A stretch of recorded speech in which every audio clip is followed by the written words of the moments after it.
हरियाणा में मुग़ल सत्ता के बारे में पढ़ेंगे। ये हरियाणा के कॉन्टेक्स्ट में होगी।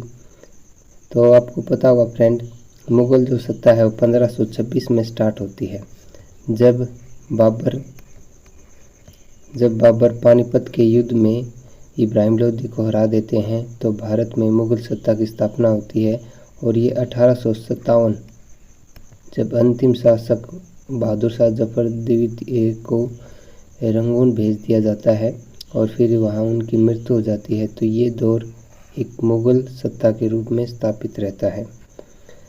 और इसमें अगर हम मुग़ल सत्ता को देखें फ्रेंड, इसे 2 कालों में बांटा गया है। एक 1526 से लेकर 1707 यानी औरंगजेब तक के शासनकाल को इसे पूर्व मुग़ल काल के नाम से जाना जाता है।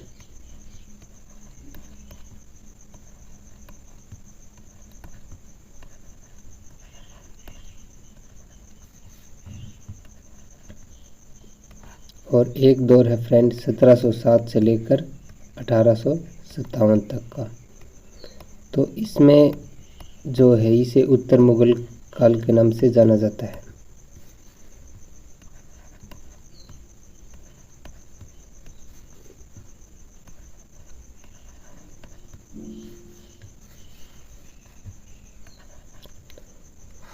ये पूर्व मुग़ल काल है फ्रेंड, बहुत शक्तिशाली शासक रहे हैं इसके अंदर। बाद में ये जो 1707 जब औरंगजेब की मृत्यु हो जाती है तो उसके जो वंशज जो शासक बनते हैं आगे, वो इतने मजबूत नहीं रह पाते और इनका जो क्षेत्र है वो भी सीमित होने लगता है और फिर धीरे धीरे अंग्रेजी सत्ता स्थापित होने लगती है। तो इस दौर का जो शासनकाल है वो बहुत शक्तिशाली रहा मुग़लों का, और ये फिर धीरे धीरे कमज़ोर होने लगे और बाद में 1857 की क्रांति के बाद मुग़ल सत्ता भारत में समाप्त हो जाती है। तो अब हम इसके बारे में, शासकों के बारे में पढ़ते हैं। तो कौन कौन इसमें शासक रहे।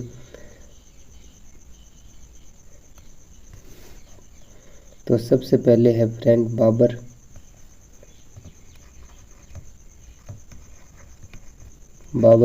तो आपको पता होगा बाबर 1526 में पानीपत का युद्ध में जीतता है और 1530 तक केवल 4 वर्षों तक ही शासक के रूप में रहता है। फिर इसके बाद शासक बनते हैं हुमायूं। हुमायूं का जो शासन पीरियड है वो 2 कालों में रहा है, क्योंकि जब शेरशाह सूरी है वो उसे बिलग्राम के युद्ध में हरा देते हैं और हुमायूं को भारत छोड़कर बाहर में विदेश में जाना पड़ता है। यानी इसका जो है 1530 से लेकर 1540 और एक दौर है फ्रेंड 1555 से लेकर 56 तक। 1 वर्ष का शासन फिर स्थापित कर पाता है हुमायूं, जब सरहिंद के युद्ध में सिकंदर शाह सूरी को हरा देता है और फिर दिल्ली की गद्दी पर स्थापित होते हैं हुमायूं। फिर इसके बाद आ जाता है फ्रेंड सूरवंश का शासन। तो इसके बीच में अगर आप देखेंगे ये दौर 1540 से लेकर 1555 के बीच का, इसमें शेरशाह सूरी शासक बनते हैं, सूरवंश आता है। अगर वंश की बात करें तो सूरवंश, और इसमें जो स्थापना करते हैं तो शेरशाह सूरी। और इसका जो टाइम पीरियड है 1540 से लेकर 1555 तक। और इसमें 2 शासक इम्पोर्टेंट रहे, एक जो शेरशाह सूरी हैं,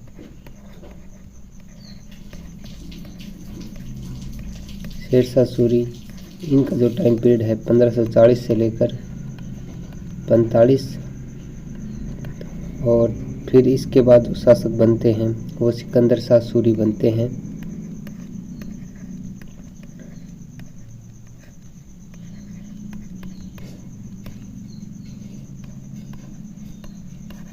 और ये रहते हैं 1545 से लेकर 55 तक।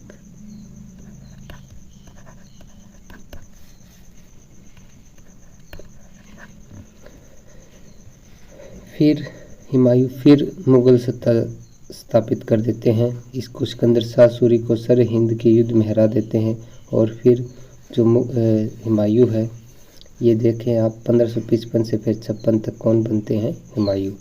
फिर इसके बाद जब 1556 में हुमायूं की अचानक सीढ़ियों से गिरने से मृत्यु हो जाती है तो फिर जो अगले शासक बनते हैं वो अकबर बनते हैं, अकबर महान।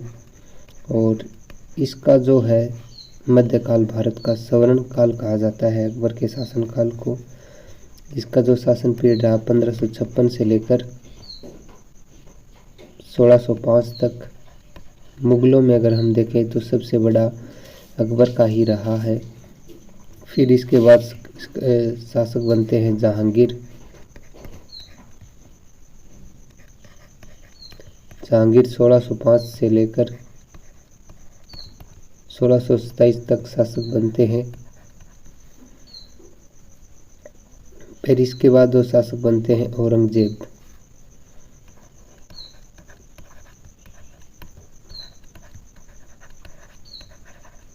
इनका जो टाइम पीरियड है शासन, सॉरी औरंगजेब नहीं, पहले इससे पहले शाहजहाँ बनेंगे। तो शाहजहाँ, जो शाहजहाँ का शासन पीरियड रहा शासनकाल वो 1627 से 1658 तक।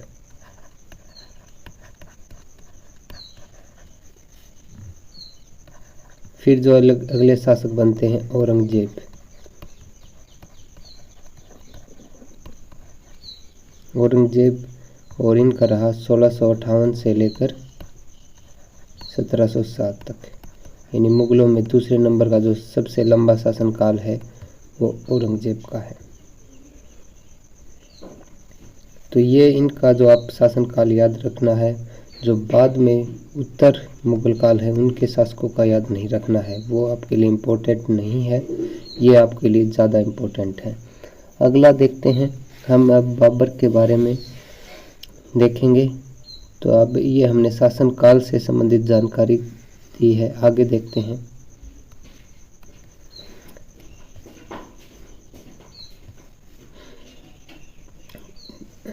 जब बाबर पानीपत का युद्ध लड़ता है तो जो इब्राहिम लोदी के साथ, इसके कौन कौन साथ थे, वैसे इसकी जो जनता थी इब्राहिम लोदी की वो विरोधी थी। इसे जनता इसे अप्रिय शासक मानती थी इब्राहिम लोदी। तो इसका जनता ने इसका ज़्यादा साथ नहीं दिया। इसके साथ देने वाले दो इसके मित्र थे, एक हसन खां मेवाती, ये बहुत ही बहादुरी के साथ लड़े और फिर शहीद हो गए थे हसन खां मेवाती। और एक थे इनके मित्र हिसार का फौजदार था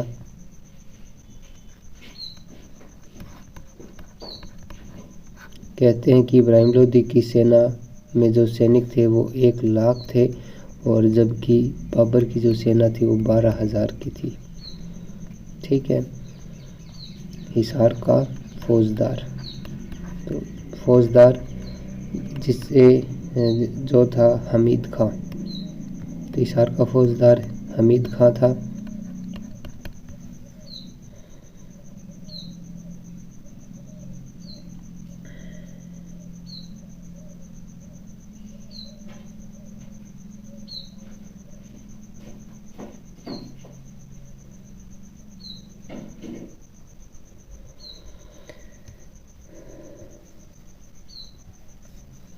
जो हसन खां मेवाती था इसने, सॉरी इसका पुत्र है नाहर खां, इसको बंदी बना लिया था, फिर बाद में इसको छोड़ दिया गया था बाबर के द्वारा। ठीक है, और आपको याद रखना है जो हमीद खां था इसको रोका था हुमायूं ने, यानी इससे कौन लड़ा था, हुमायूं लड़ा था और इसको रोका था। और हसन खां मेवाती है ये, इसको जो बाबर थे इन्होंने जिहाद का नारा दिया था बाबर ने इस युद्ध में। जिहाद में इसने कहा था बाबर ने कि तू भी मुसलमान है मैं भी मुसलमान हूँ, दोनों एक हो जाते हैं। लेकिन हसन खां मेवाती ने कहा मैं देश के साथ गद्दारी नहीं करूँगा और इसे करते हुए युद्ध में ये हसन खां मेवाती शहीद हो जाते हैं।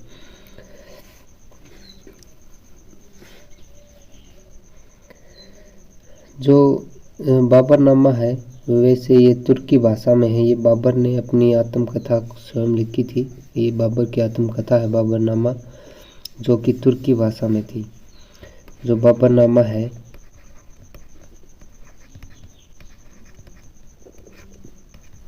ये तुर्की भाषा में लिखी हुई, इन्होंने अपनी तुर्की भाषा में लिखी थी, लेकिन इनकी जो राजकीय भाषा होती थी वो फारसी होती थी। मुगलों की राजकीय भाषा कौन सी होती थी? फारसी। और जो अब्दुल रहीम खान खाना, जो कि अकबर के 9 रत्नों में से एक थे, इन्होंने बाबरनामा को फारसी भाषा में लिखा। फारसी भाषा में अनुवाद किसने किया था? अब्दुल रहीम खाना, जिसने उस किताब का नाम रखा तुज़ुक-ए-बाबरी। तो लिख देता हूँ मैं आपके लिए, अब्दुल रहीम खाना।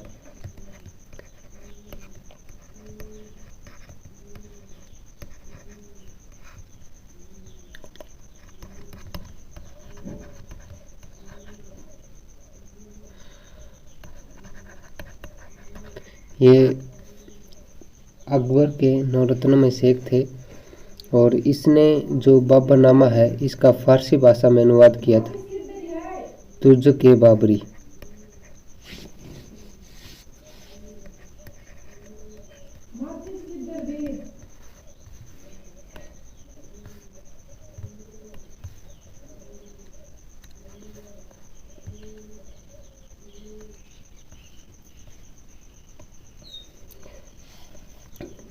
जो अब्दुल रहीम खाना ने लिखी थी इसका नाम है तुज़ुक-ए-बाबरी, जो कि फारसी भाषा में है।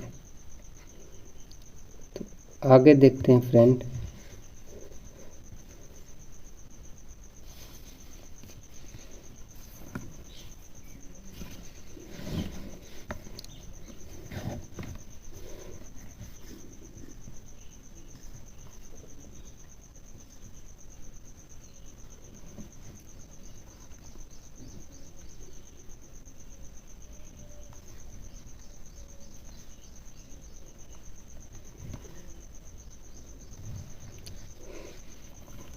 जो हसन खां मेवाती है वो कॉलेज, हसन खां मेवाती कॉलेज, ये नलड मेवात में है।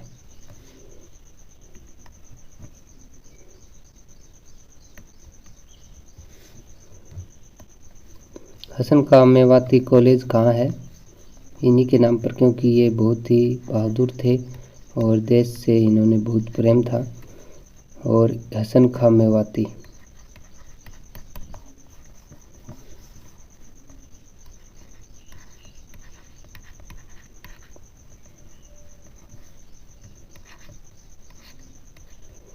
हसन खां मेवाती कॉलेज कहाँ है? ये नल्लड़ मेवात में है।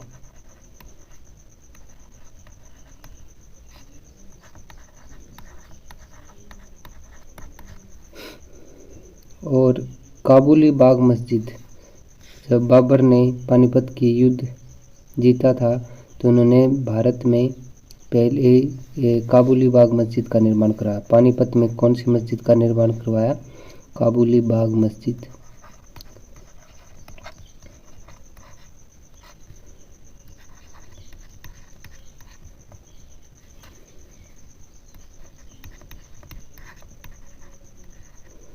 और पानीपत में है। और ये मुगलों की भारत में पहली मस्जिद थी। तो मुगलों की भारत में पहली मस्जिद कौन सी थी? काबुली बाग मस्जिद, जो कि पानीपत में है।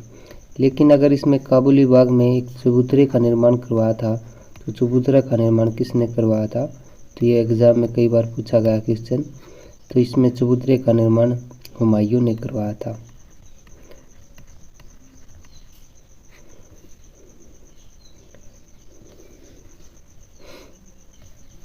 और जो 1527 बाबर, अगर आप देखें 1526 और 30 के बीच में भारत में 4 युद्ध लड़ता है। ठीक है फ्रेंड, एक 1527 का युद्ध है जो कि है खानवा का युद्ध।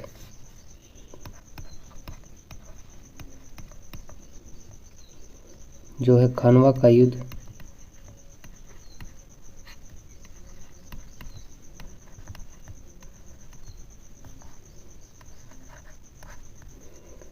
और ये किसके बीच लड़ता है? राणा सांगा के खिलाफ। और इसमें जो इसका एक मित्र इसकी तरफ से है हसन खां मेवाती। फ्रेंड, मैंने एक जो पॉइंट है वो इब्राहिम लोदी के उसमें गलत बता दिया था कि हसन खां मेवाती वहाँ मारा गया था। वो वहाँ नहीं मारा गया था, वो यहाँ मारा जाता है, ठीक है। और इसमें जो है बाबर है वो जिहाद का नारा देता है। जो पानीपत का युद्ध है उसमें नहीं देता है, क्योंकि पानीपत के युद्ध में क्यों नहीं देता? क्योंकि फ्रेंड इब्राहिम लोदी भी मुसलमान है।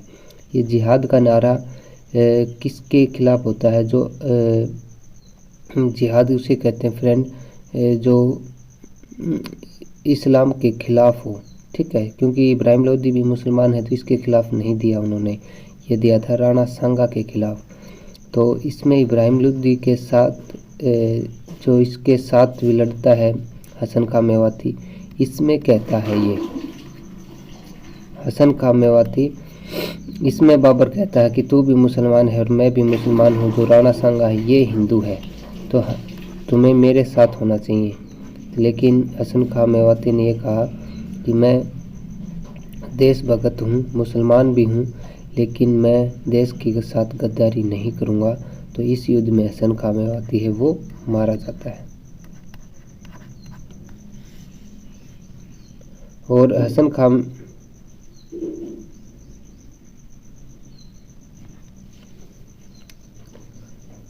खां मेवाती की एक राजस्थान में छतरी है।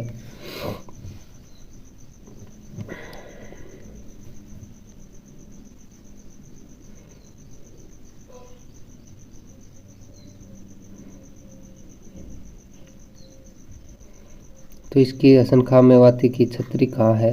तो छतरी है फ्रेंड राजस्थान में।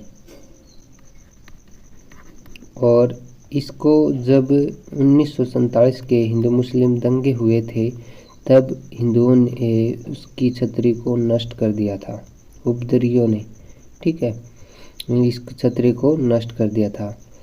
बाबर ने अपने साम्राज्य में 4 सरकारें स्थापित की, अपने जो साम्राज्य को 4 सरकारों में बांट दिया। तो वो 4 सरकारें कौन कौन सी थी?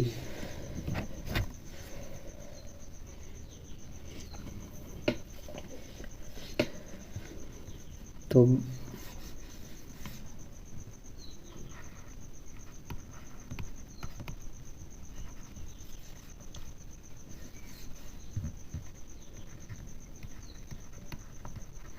जिन्हें 4 सरकारों में बांट दिया, तो 4 सरकारें, एक जिसमें सरहिंद की सरकार,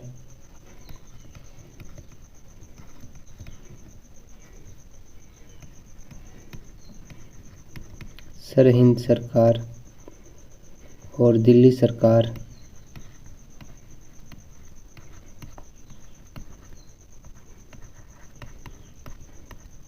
मेवात सरकार,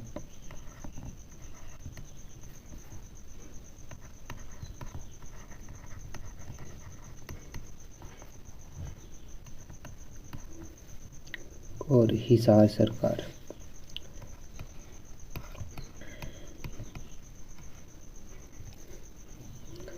जब बाबर लाहौर था, आपको ये पॉइंट याद रखना है, जब बाबर लाहौर था तो उसमें क्या करता है, जो कैथल का सूबेदार है मोहन सिंह मंडार, वो पीछे से विद्रोह कर देता है। और विद्रोह करने पर जो बाबर है वो सेना भेजता है, पहली जो तीरंदाज सेना भेजता है। तो ये आपको याद रखना है, मोहन सिंह मंडार, तो ये कैथल रियासत के सूबेदार हैं।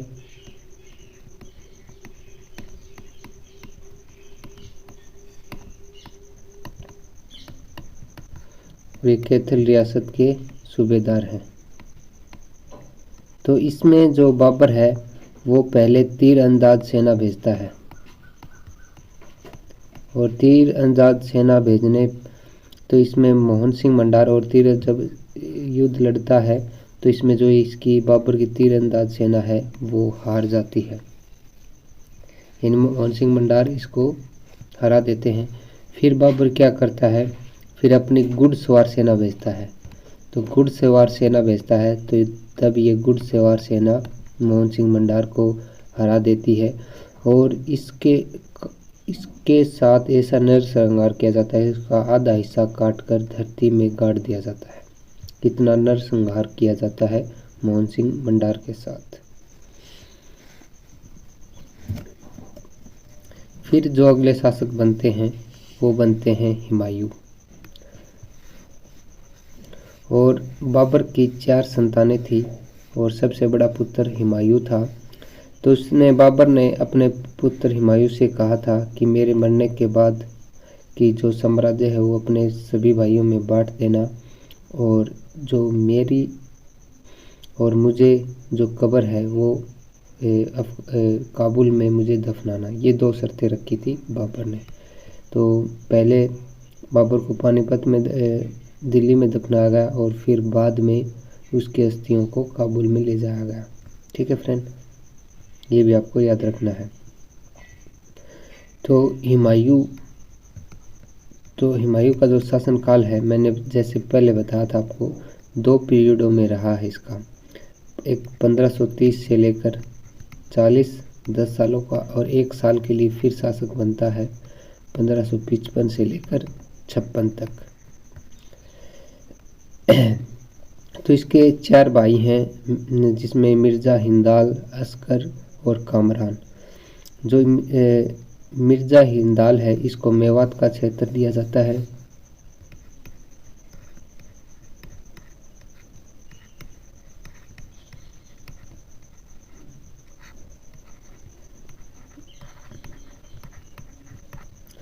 और इसका भाई है कामरान, इसे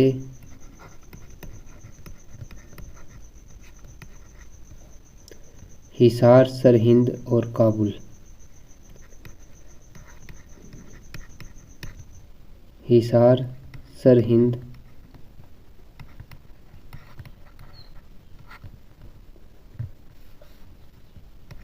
काबुल, ये क्षेत्र कामरान के पास रहते हैं। और उत्तर भारत और यूपी बिहार का क्षेत्र सब किसके पास रहता है? हुमायूं के पास। फिर जो हुमायूं है वो 2 युद्ध हैं जो इसके फेमस हैं। एक 1539 का युद्ध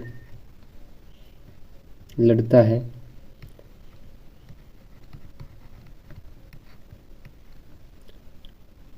हुमायूं शेरशाह सूरी के साथ, जिसमें शेरशाह सूरी इसमें हुमायूं हार जाता है, लेकिन इतना नहीं हारता है। तो ये फिर इसके साथ युद्ध करेगा।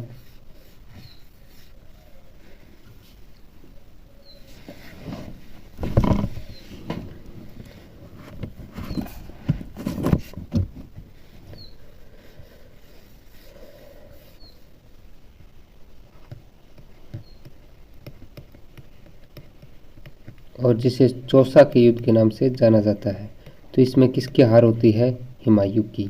फिर 1540 का युद्ध हुमायूं और शेरशाह सूरी के बीच में लड़ा जाता है, लेकिन इसमें हुमायूं की बुरी तरह हार होती है कि जो हुमायूं मर ही जाता अगर उसे कोई चिश्ती। क्या होता है, जब शेरशाह सूरी इस पर वार करता है तो ये जो हुमायूं है वो यमुना नदी में कूद जाता है। और फिर एक बिस्ती द्वारा हुमायूं को निकाल लिया जाता है और बिस्ती इसके हुमायूं के पेट में इतना पानी भर जाता है तो उसको निकालता है। और बाद में तो ये इसे होश आता है। तो हुमायूं जो है उस बिस्ती को कहता है कि कुछ दिन पहले मैं इस देश का राजा था, लेकिन आज मेरे पास तुझको देने के लिए कुछ नहीं है। तो बिस्ती कहते हैं कोई बात नहीं। और बिस्ती एक ज्योतिष भी था और इसका हाथ देखता है कि कहता है कि बेटा तुम फिर राजा बनोगे। ठीक है, तो यहाँ से फिर जो हुमायूं है देश छोड़कर जो ईरान के क्षेत्र में चला जाता है और फिर 1555 में भारत में फिर आता है। और जो इसका पुत्र है सिकंदर शाह सूरी शेरशाह सूरी का, उसको युद्ध में फिर हराता है और भारत में फिर मुगल सत्ता स्थापित करता है।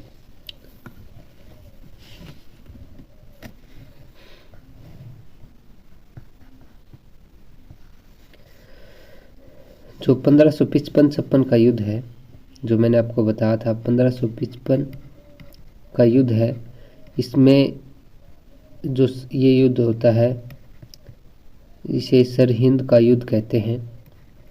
ये हुमायूं और सिकंदर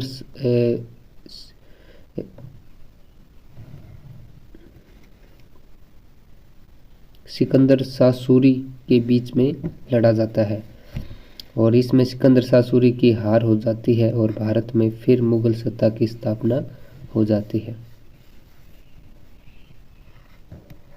सरहिंद का युद्ध किसके बीच में लड़ाया जाता है फ्रेंड? ये सिकंदर शाह सूरी, जो कि शेरशाह सूरी का पुत्र है। सिकंदर शाह सूरी, इसमें सिकंदर शाह सूरी की हार हो जाती है और फिर भारत में मुगल सत्ता स्थापित हो जाती है और जो हुमायूं है 1555 से 56 तक फिर शासक बनता है।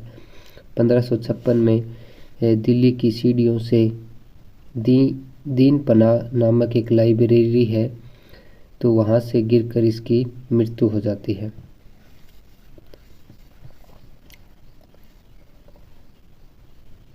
और इसके सरहिंद के युद्ध में बैरम खां भी इनके साथ में है, क्योंकि बैरम खां आगे का रोल बहुत ज़्यादा रहेगा।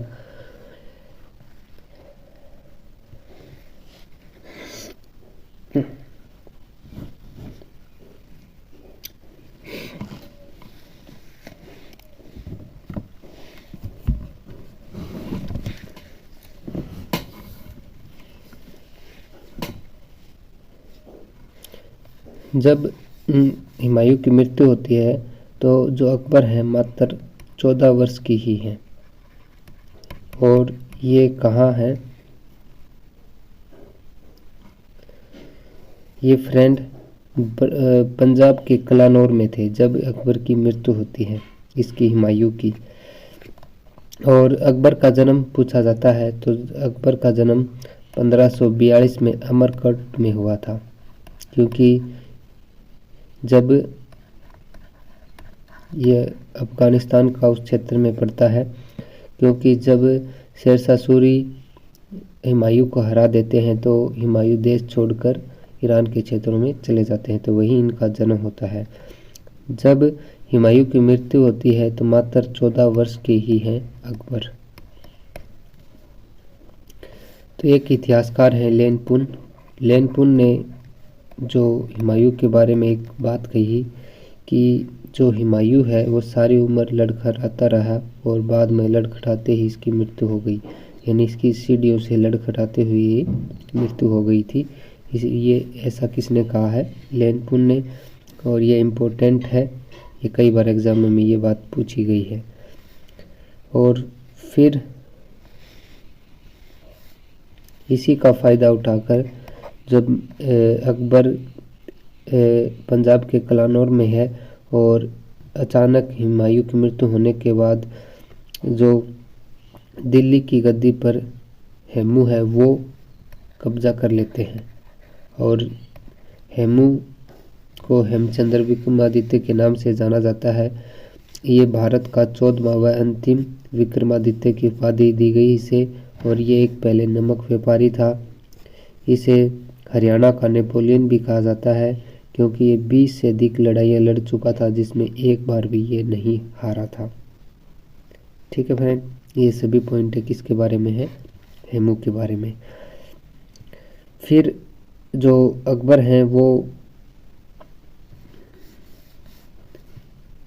पंजाब के कलानौर में है, तो वहीं जो है अकबर का राज्याभिषेक किया जाता है।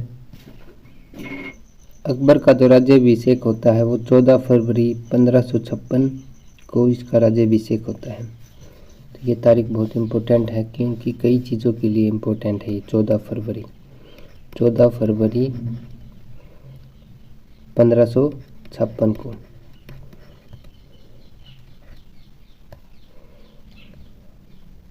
अकबर का राज्याभिषेक होता है।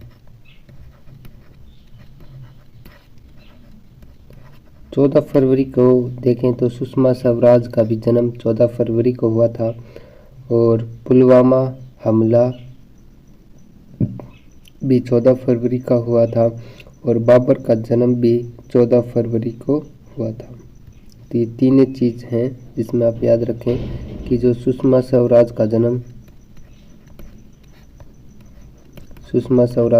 14 फरवरी को हुआ, और पुलवामा हमला भी 14 फरवरी को हुआ था, और बाबर का जन्म भी 14 फरवरी को हुआ था।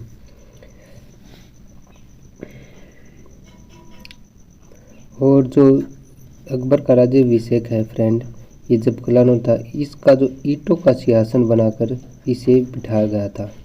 ठीक है फ्रेंड, क्योंकि वहाँ उन्हें कोई और नहीं था, और वहाँ ईंटों का सिंहासन बनाया गया और उस पर बिठाया गया अकबर को, और फिर इसका राज्याभिषेक हुआ। तो ये भी आपको याद रखना है, ईंटों का सिंहासन बनाकर इसका राज्याभिषेक किया गया था अकबर का।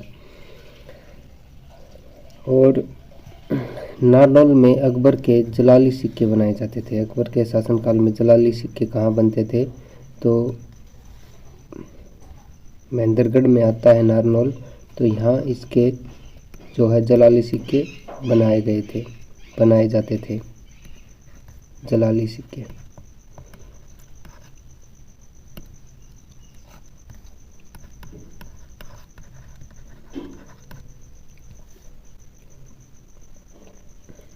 यानी उसकी टकसाल कहाँ थी फ्रेंड, नारनौल में। ठीक है, सिक्के बनाने की टकसाल कहाँ थी, नारनौल में थी अकबर के टाइम में।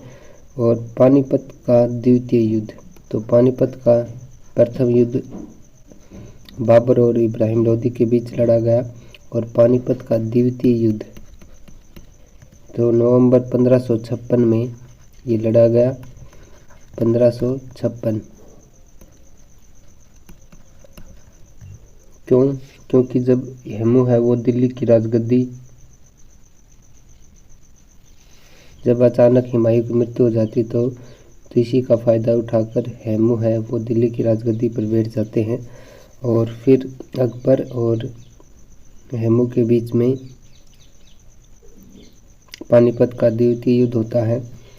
और वैसे तो अगर जोर शोर देखें तो हेमू का ज़्यादा था, लेकिन अचानक क्या होता है कि अचानक जो हेमू की आंख में एक तीर लग जाता है, और ये जो घोड़े का होदा होता है जिसमें बैठा था हुआ हेमू, वो से गिरकर नीचे पड़ जाता है, और सेना में भगदड़ मच जाती है कि हेमू मारा गया।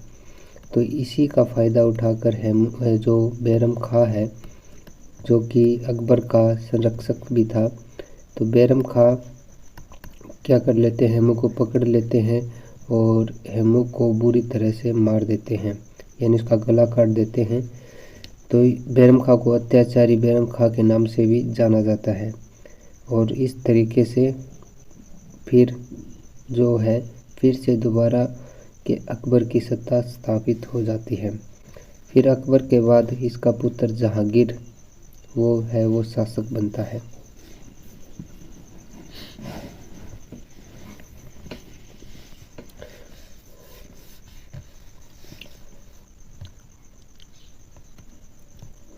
तो अकबर के बाद जहांगीर शासक बनता है, और इसका जो शासनकाल है 1605 से लेकर 1627 तक था। जहांगीर के टाइम में अम्बाला में आम बहुत मैक्सिमम होते थे, ये आपको याद रखना है। तो कहाँ सबसे अधिक आम होते थे, अम्बाला में, इसलिए उसे आमोवाला के नाम से जाना जाता था। ठीक है, आमोवाला, और बाद में यही इसका नाम पड़ जाता है अम्बाला। ठीक है, और इसके टाइम में जहांगीर के समय में एक मोहम्मद खां इतिहासकार थे जिसने इकबाल ए जहांगीरनामा की रचना की। तो किसने की थी, मोहम्मद खां ने। और ये किसके टाइम दरबार में थे, जहांगीर के दरबार में। इन्हें किताब लिखी थी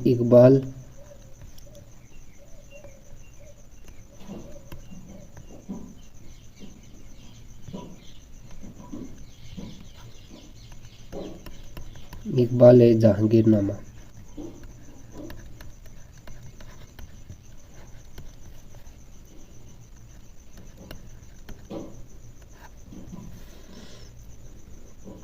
और अकबर के 9 रत्नों में थे अबुल फजल।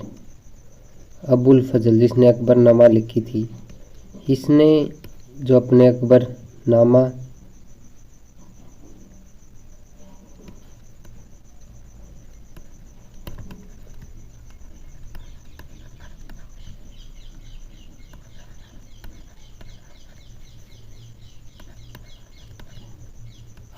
अकबरनामा लिखी थी, इसके जो तीसरे अध्याय को आईन अकबरी के नाम से जाना जाता है।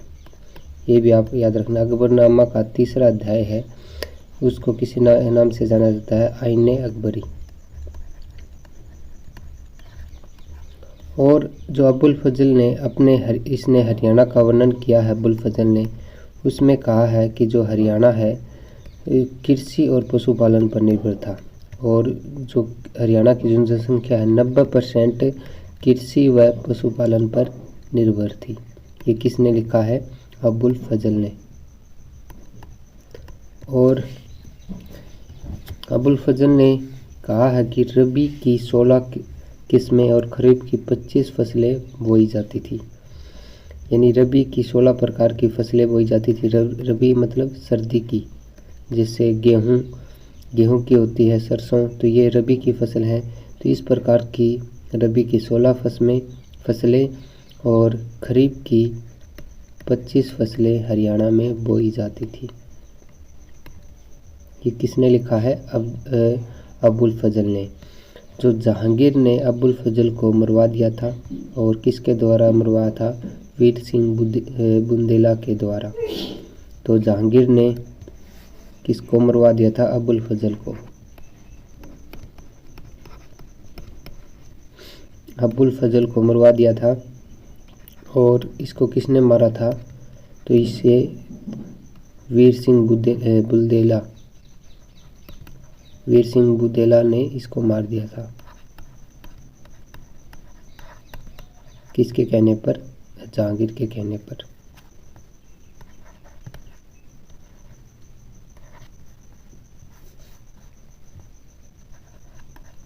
बुदेला। एक इतिहासकार हैं बर्नियर लिखते हैं कि गुरुग्राम और फरीदाबाद में नील की खेती होती थी। ठीक है, बर्नियर जो इतिहासकार हैं, अंग्रेज इतिहासकार हैं बर्नियर, वे लिखते हैं कि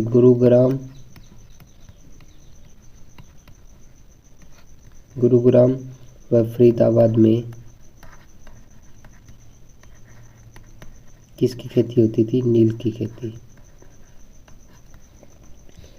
और आपको पता होगा चंपारण जो है बिहार में है, वहाँ पर जो महात्मा गांधी गए थे और उन्होंने ये चंपारण विद्रोह किया था, तो ये हुआ था 1917 में। तो वहाँ के जो इस आंदोलन के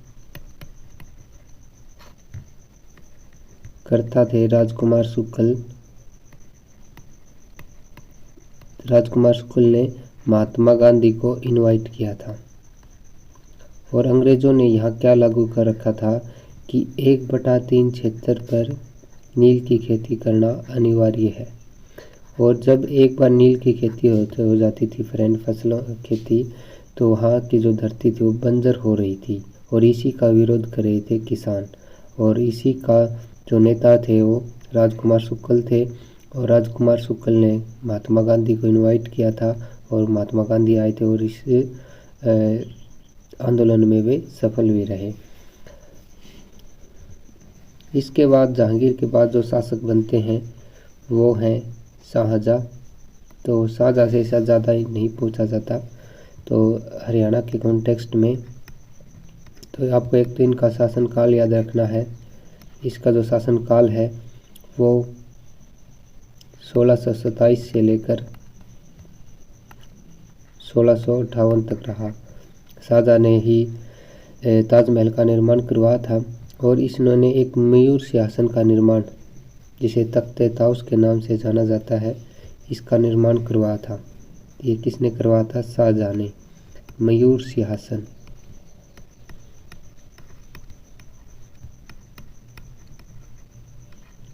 जिसे तख्त ताउस के नाम से भी जाना जाता है,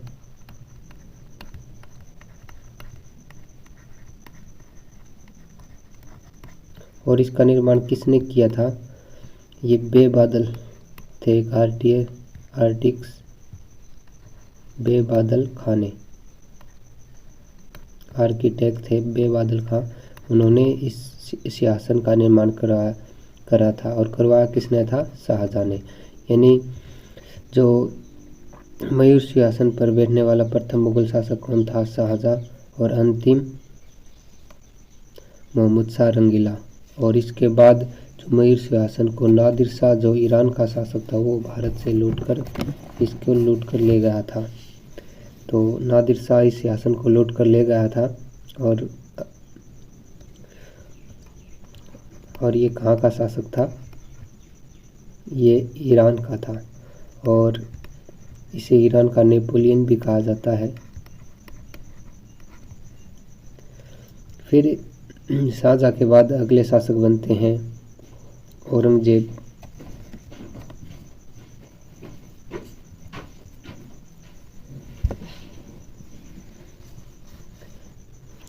जो अगले शासक बनते हैं वो औरंगजेब बनते हैं।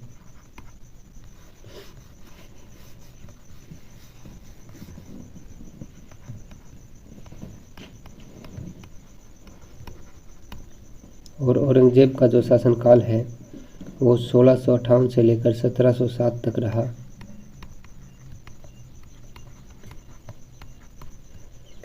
और इसने कहा जाता कि 25 वर्ष तक तो ये उत्तर भारत में रहे थे,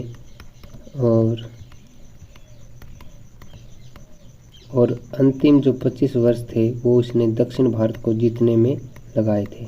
ठीक है, और दक्षिण भारत को जीतने में लगाए थे। और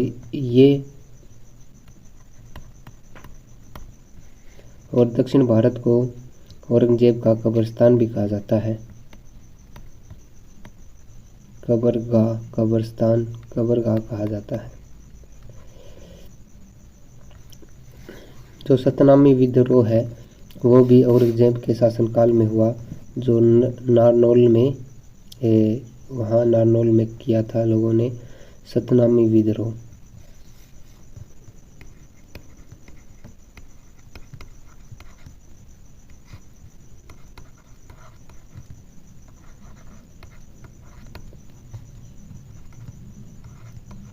ये कब हुआ था? 1669 में। और कहाँ हुआ था? नारनौल में। 1669 में हुआ था ये, और नारनौल में हुआ था। और जो सतनामी संप्रदाय की स्थापना की थी वो संत बीरभान ने 1543 में की थी। ये जो सतनामी संप्रदाय है इसकी स्थापना किसने की थी? संत बीरभान संप्रदाय, संत बीरभान ने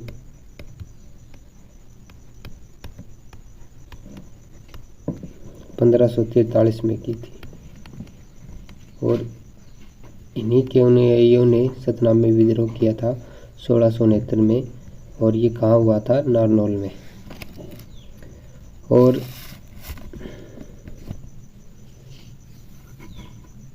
जो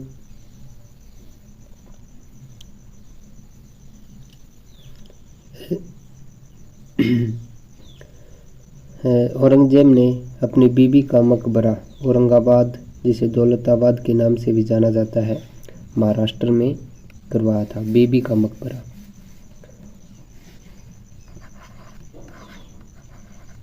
जो औरंगजेब की एक ही पत्नी थी, और इसी केस में इसने बीबी के मकबरे का निर्माण करवाया था, बीबी का मकबरा, और जो कि औरंगाबाद दौलताबाद में था, जिसे दौलताबाद भी कहा जाता है, महाराष्ट्र में।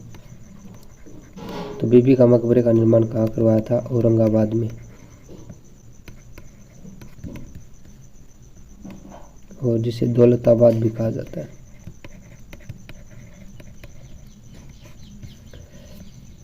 और यहीं जो है औरंगजेब की कब्र भी है, इसलिए इसे दक्षिण भारत का कब्रिस्तान भी कहा जाता है औरंगजेब का। जो बीबी का मकबरा है ये काले पत्थरों से बना हुआ था।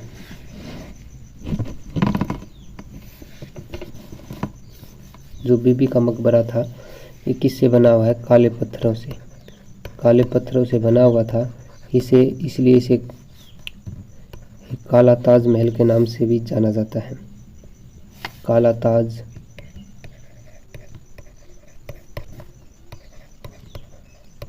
इसे अधूरा ताज के नाम से भी जाना जाता है, अधूरा ताज।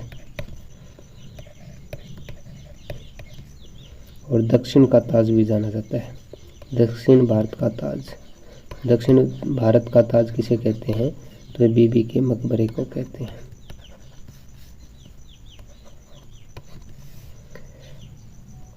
और जो औरंगजेब की पत्नी थी उनका नाम था रबिया उल जमानी। और इनकी एक ही पत्नी थी, रबिया उल जमानी।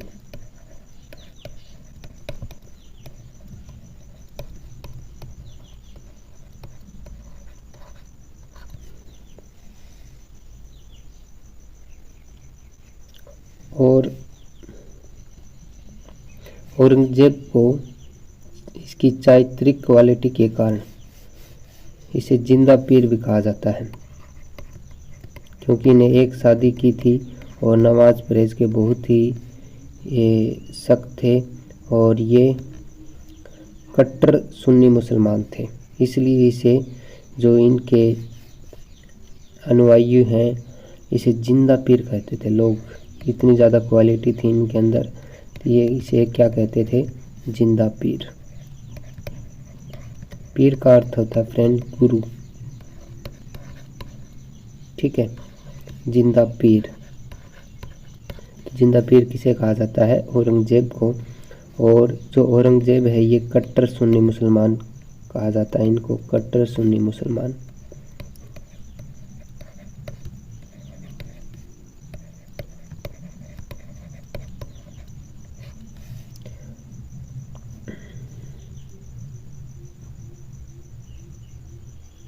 और इसने जो त्योहारों के, हिंदुओं के कई त्यौहार और मुसलमानों की जो ताजिया हैं उन पर आदि पर प्रतिबंध लगा दिया था। तो किसने लगा दिया था? ये औरंगजेब ने। त्योहारों पर प्रतिबंध किसने लगा दिया था? ये औरंगजेब ने लगा दिया था। और ये किसके शिष्य थे? तो मीर हकीम के। किसके शिष्य थे औरंगजेब? तो मीर हकीम के ये शिष्य थे। तो ये हमने हरियाणा में मुग़ल, पूर्व मुग़ल काल के बारे में पढ़ा फ्रेंड। उत्तर मुग़ल के काल है वो इतना इम्पोर्टेंट नहीं है, इसलिए आपको यही मुग़ल काल पढ़ना है। तो ये वीडियो आपको कैसी लगी कमेंट कर ज़रूर बताएं। अगर चैनल पर नए हैं तो चैनल को सब्सक्राइब ज़रूर करें।